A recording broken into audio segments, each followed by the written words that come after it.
ואנחנו באמת רוצים לדבר על העניין הזה. אנחנו כבר מעל 80 ימים במלחמה הזאת, ועשרות אלפי חיילי מילואים נמצאים בשירות, והם בשטח, והם צריכים לדעת שיש להם שקט בלב ובכיס, להמשיך לשמור עלינו ולא לעסוק בכל מיני דברים אחרים. ובואו נדבר על הזכויות שלהם כאנשים שעובדים ביום-יום בדרך כלל, חלקם שכירים, עצמאים זה סיפור אחר. מידן גריסר, עורך הדין, נמצא כאן איתנו, מתמחה בדיני עבודה. שלום, תודה רבה שבאת. נתחיל בשכירים, כי העצמאים נשמור את זה לסוף. אני מקווה שיש לך משהו טוב להגיד עליהם, אבל... גם אני. בוא נבין מהם הזכויות, כדי שמי שנמצא בבית, או הם עצמם שם בחזית, יוכלו לשמור על מה שמגיע להם. אוקיי, אז קודם כל חשוב להבין שחיילים שיוצאים למילואים, רצף הזכויות שלהם נשמר במקום העבודה, הזכויות שלהם נשמרות במקום העבודה, המעסיק מחויב להמשיך להפריש להם לקרן פנסיה, לפיצויים, לקרן השתלמות, כרגיל.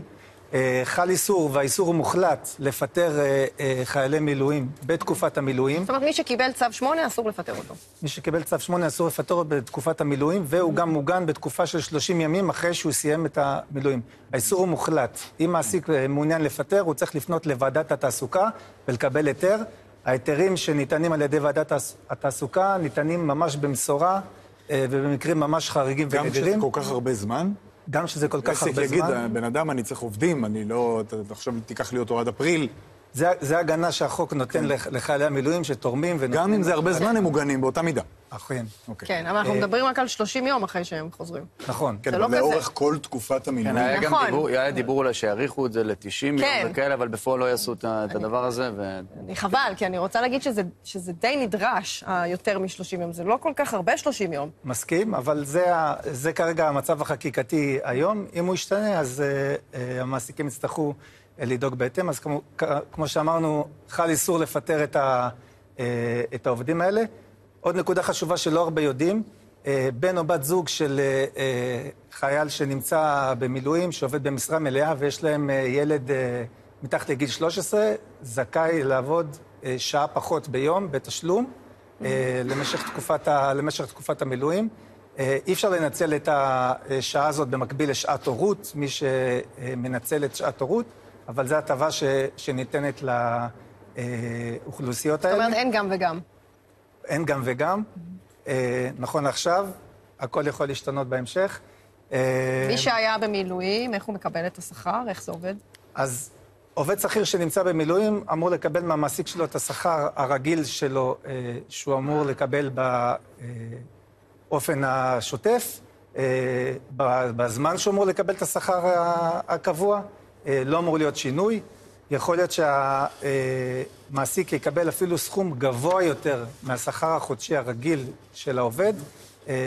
זה נובע מכל מיני עניינים שחיילים שנמצאים במילואים גם נמצאים בשישי שבת, ויש 30 ימי מילואים בחודש, ועובד שעובד אז עובד 22 ימים בחודש, אז יכול להיות שיש איזשהו זנב שנמצא אצל המעסיק, אז חשוב שהעובדים ידעו לדרוש את זה, כי זה כסף שלהם שמגיע להם מעבר שכר החודשי. תגמול. הגמול.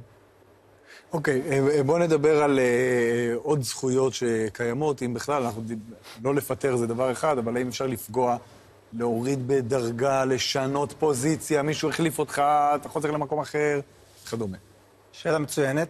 אז חל איסור להפלות עובדים שיצאו למילואים, מחמת זה שהם יצאו למילואים, לא בקבלה לעבודה. אם אני בא להתקבל לעבודה והמעסיק שואל אותי, מה אתה עושה במילואים? ואני אומר לו שאני סמך מ"פ ואני עושה 90 ימי מילואים בשנה, והוא לא מקבל אותי לעבודה בגלל זה, אז זאת אפליה בקבלה לעבודה. אסור להפלות עובדים. כן, הבעיה, אתה יודע, אבל שאף אחד לא יגיד לך שבגלל שאתה משרת במילואים, לא קיבלו אותך. ואז הרי אז יש את הוועדות וכל מה שדיברנו עליהם קודם. בפועל מה שיקרה, אותו בן אדם שרוצה לבוא ולהיכנס לאותה משרה, הוא לא יתקבל בגלל סיבה א', ב', ג', ד', ואז באופן טבעי, אנשי מילואים שיושבים, עשרות אלפי אנשי מילואים שנמצאים עכשיו כרגע, פשוט הם בפער. כן, השאלה אם יש דרך כן לאכוף. אז עוד פעם, לא כולם כאלו, ויש כאלה שלפעמים נופלים בלשונם, ובזמן הרעיון כבר אומרים לך שיש עם זה בעיה מבחינת העבודה, ואם העובד או המועמד לעבודה ירצה לקחת את זה הלאה, אז הוא כנראה יזכה. בוא נדבר על בני זוג של משרתי או משרתות מילואים, גם להם יש זכויות מול המעסיק. או הטבות מסוימות אפשר לקרוא להם. כן, אנחנו יודעים על השעה. אנחנו יודעים על השעה. בגדול זה הזכויות שיש לבני זוג. זה לא כזה הרבה.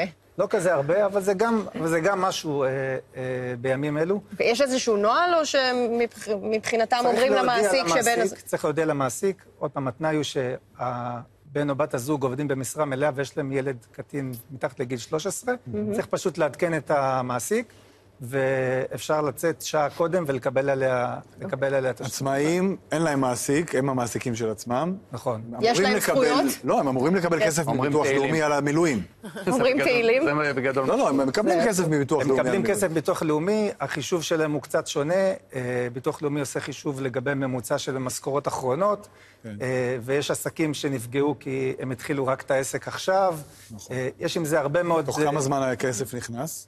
עכשיו, מה שביטוח לאומי עשה, בניגוד לפעמים קודמות, הם עכשיו משלמים את הכסף ברמה חודשית ולא בתום המילואים, ככה שברמה התזרימית, גם לעסקים העצמאיים, יש קצת יותר הקלה בהקשר הזה. כן, אבל צריכים כאן לחדד שכרגע התקנות נוגעות רק לאוקטובר-נובמבר, והעצמאים, אגב, לפני שניגע בזה, צריך לומר שדווקא השכירים הרבה יותר מוגנים.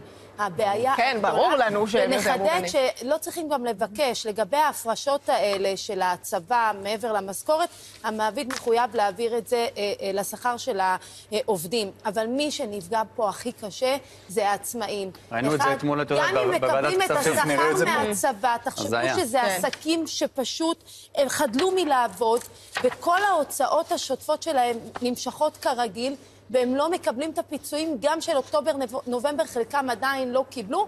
שלא נדבר על זה שהתקנות של דצמבר עדיין לא עברו בחקיקה, ולכן ביטוח לאומי, עם כל הרצון הטוב, לא יכול לעשות שום דבר, עד שהממשלה ומשרד האוצר לא יאשרו את זה. כן, ברור שאנחנו צריכים תשובות לעכשיו ולקדימה, אנחנו נרחיב על זה בהמשך. מה התפקיד של הוועדה לתיאום שירות מילואים? מה היא עושה? אז לפני זה אני רק רוצה להגיב לעניין של העצמאים. הבעיה היא עוד מתקופת הקורונה, שהעצמאים שיוועו לדמי אבטלה, שהעסקים שלהם נפגעו, וזה קורה גם היום. יש עסקים שסגרו את העסק שלהם בגלל המילואים, נמצאים במילואים, ראינו עכשיו את הבחור במשתלה, ואין כרגע פתרון לעניין הזה של מה קורה העצמאים של למשל, דמי נגיד אבטלה. עצמאי היה לנו את המונח האולטימטיבי של אחרי החגים.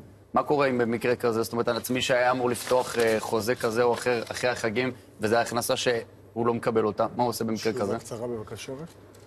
יש עם זה בעיה, אין איזו תשובה מוחלטת לעניין הזה. אני מקווה מאוד שזה ייפטר בדרגים החקיקתיים, ונוכל באמת, חוץ מהשכירים שמקבלים את הזכויות שלהם, גם עצמאים יוכלו לקבל את מה שמגיע להם לפי החוק. מחכים. גם הם תורמים למאמץ המלחמתי, גם הם נמצאים במלחמה כבר 81 ימים. בוודאי. ועוד מי יודע כמה זמן. עורך הדין מידן גריסרו, תודה רבה.